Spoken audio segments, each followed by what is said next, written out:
Hi, good evening to you both. Well, this is where Donan lived with his elderly girlfriend of many years, who we are learning has multiple sclerosis and needs dialysis treatments to survive. Now, police got called to their apartment last week for a wellness check, and when they got here, they say they found her living in deplorable conditions.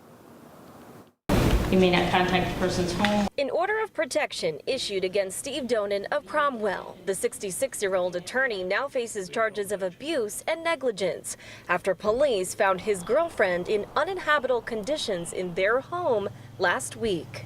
Donan wouldn't talk while walking out of court, but his attorney says this whole thing is blown out of proportion. The allegations that are in the paperwork contain a lot of inaccuracies, a lot of misstatements. Those statements coming from this arrest warrant detailing that police reported Donan twice to the Department of Elderly Services since November of 2022. At that time, it was because a next-door neighbor called with concerns of abuse, asking for a wellness check of the 61-year-old woman. He said he heard yelling coming from the apartment and the occasional thud noise. We knocked on that neighbor's door. We'd rather not comment. Then last week, it was the victim's doctor who called police, concerned that their patient hadn't shown up to her last 8 dialysis appointments. When officers showed up for a wellness check, the warrant says they smelled a strong foul odor and saw gnats everywhere. The officers found the victim in a reclining chair, and she appeared to be in severe need of medical attention. She was naked, covered by a soiled blanket.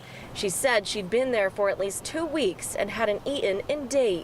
Something Donan's attorney says he doesn't think his client and friend from college would do to his girlfriend. Absolutely not. I am frankly a little dismayed at some of the paperwork that I read. And neighbors are just as alarmed. It is sad. It is sad. He's a neighbor. That's sad. It's very sad.